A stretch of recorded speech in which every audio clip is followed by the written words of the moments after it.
Okay, so you guys got a few clips up there at this moment. For those that are still listening to us, can you just give us a bit of a rundown, maybe on each, like the bit of background story on how that came about and how it was shot? And let's start off with the first one. So Nominal was the one that you've done all by yourself, pretty much, and then send it off to Rick to be edited. So it's funny, the description in YouTube is exactly what happened. I got up, I had a coffee, I looked at the piano. I can rarely look at my piano without sitting at it and playing it. Naturally, yeah. So musicians know they. I started playing something, and I came up with what I thought was a nice chord progression, and then just like the process I detailed earlier, I start layering guitars and putting things onto it, and then I thought, you know, this might be a cool video, just showing all the different instruments I played in. So I recorded it, put it all together, and then got in the garage studio. I got out the GoPro and the iPhone, set them all up, recorded a bunch of different angles of me playing each of the instruments. Sent it to Rick, who fixed it. As he does. Fixed it, added professionally mixed and mastered audio, and then onto YouTube, which prior to the actual rock songs we've done, like Getting Older and What We've Been Hailing To, was our best video at the time. Yeah, and until those ones came along. Our next one was Pedestrian. Yeah, Pedestrian. So I'm a bit of a space and rocket nerd. I love SpaceX, and I don't like to get my love for space and space exploration political. So I like Elon Musk and I like Jeff Bezos for his space stuff. Yeah. And Boeing and NASA and all the rest. Just space in general. Yeah, space in general. So I actually reached out. I found out there was an Australian space agency, Gilmore Space Technologies, and I wrote a piece of music and sent it to them and asked if they would use it. And so that's where a couple of the others have come from, a couple that you haven't heard yet. And a couple that have been used by this space agency. And then, Pedestrian was one of those. It was just a really, really basic soft chord progression with some guitars. Actually, what was it that they said to you when you sent off that first bit of music? Because the first bit was quite intricate, wasn't it? Yeah. They said they wanted something a little more pedestrian. Hence the title of the next piece that I wrote. Hence the idea behind it. So. But I felt it had a bit of a cinematic sort of view to it. So we came up with the idea that we go down to Tinaroo Dam. It's an absolutely beautiful place, nice big dam. It's got the trees still coming out of the water. And I think, for an amateurish video, I think that turned out really well. I really like it. I like that we get to showcase a little bit of the beautiful far north Queensland that we live in. Far north Queensland's glorious. Come on over, record a song with us now. Yeah, now. Do it now. Yeah, that was quite fun. I did enjoy standing on top of that rock, doing my best Slash impression, November Rain impression. Every guitarist in the world ever wants to stand up on a rock and play a solo and have it videoed by a drone. Am I right? Yes. All right, our next video, our next song was Getting Older. What was it? It was Getting Older. The story behind this one, pop punk. A pop punk song. Modern pop punk. Modern pop punk. And being that's sort of my generation, here you got Green Day, Blink-182, all those great bands from the late 90s. Fall Out Boy. Oh, mate. 5 Seconds of Summer? No, that's too far gone, sorry mate. But anyway, I thought that's right up my alley, so I said to Kim, let me have a crack at this one. I'll see what I can do. And I came up with a couple of riff ideas, sent them through to Cam. He's elaborated on them, made a pretty awesome piece of music, I thought, and that's where Getting Older came from. So. And the title is just quintessentially us. It really is. Writing the lyrics, I'm getting to that stage, getting into my 30s. Cam's well into his 40s. I'm well into them. I'm like just there. Other people around here we won't mention much older. I think he's nearly 50. Not mentioning Rick. Anyway, just feeling that it's probably time that we hang up our party hats and get a little bit more serious. And that's where the pop punk genre and the name Getting Older came from. So what's the deal with the guitar and the music box? What was the idea of smashing it? What's the idea behind that? So the idea about the music box and smashing it with a guitar came from the idea that my daughter has a little music box that she goes to sleep with that plays that very song that's at the start of the Getting Older film clip. And That's Brahms' Lullaby. Brahms' Lullaby. And all I could think about was smashing that little music box with a guitar so I didn't have to hear it ever again. Unfortunately, now it's etched in our history. As the Gehringer Project. Every time you click on that. Every time we click on it, it comes up. But I thought it was a fun little idea. Just set a little bit of context to the song, and gave it a little bit of a fun film clip to do. On to our next song, and our latest song that we released. It's called "What Would Van Halen Do?"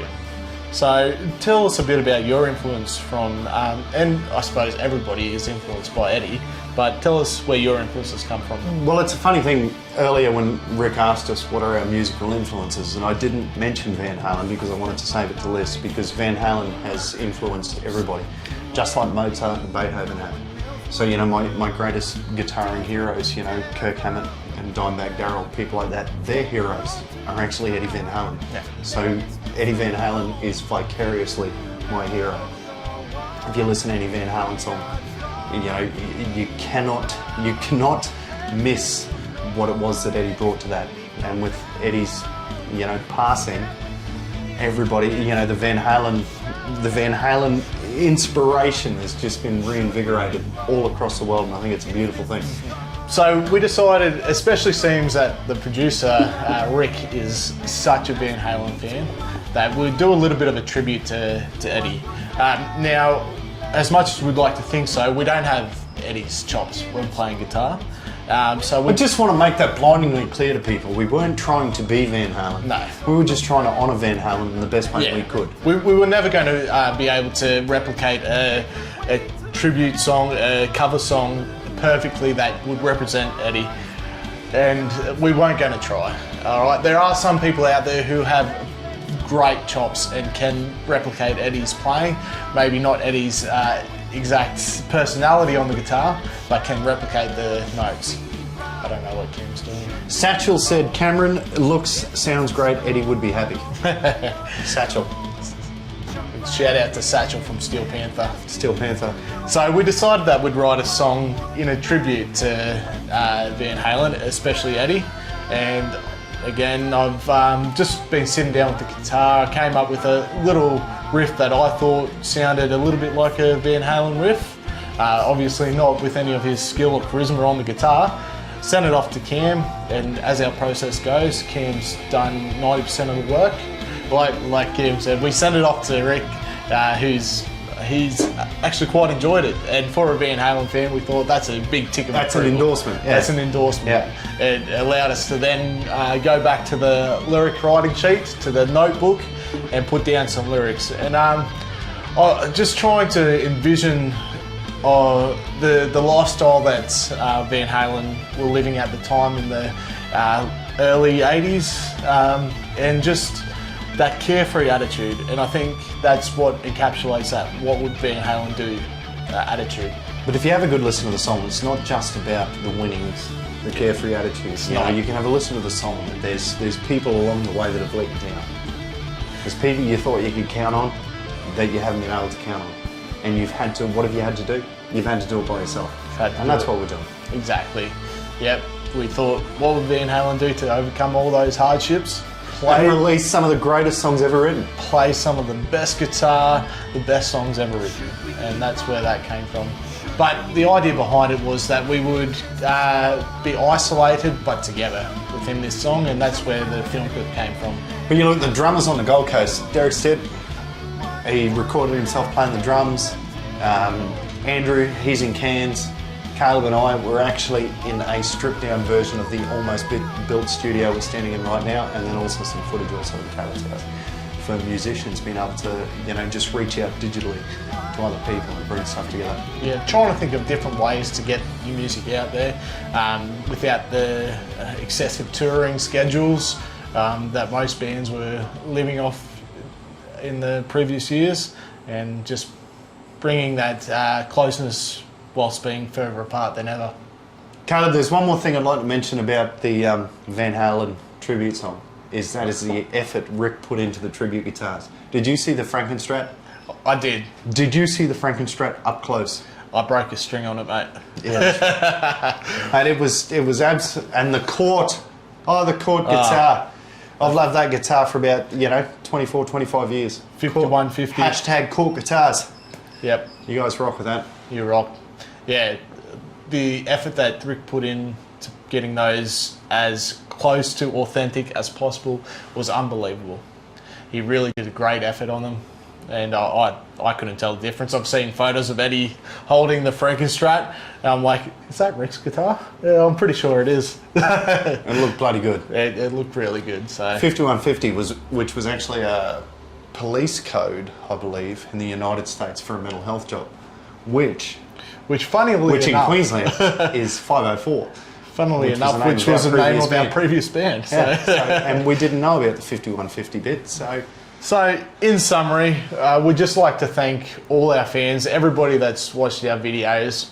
We can't thank you enough. There is so much appreciation for people who have shared, liked, subscribed, all those things that the YouTubers tell you to do these days, and we mean it with all sincerity. We can't do it without you. Here's a thought, in all sincerity. This is not about us. This is about everybody else. If you're a singer, or you're a guitar player, or you're a pianist, or you're anything, and you want to collaborate with somebody, then let us know. Hit us up. Send us a message. Yep, you know where to find us. Facebook, Instagram, YouTube, the Gehringer Project. We want to make other people big and enjoy ourselves doing it. If you can't spell it, there's the name. I can't spell it, so I just have to copy and paste it. Well, I still can't spell it. Yeah. Some crazy German name. All right. You know where to find us.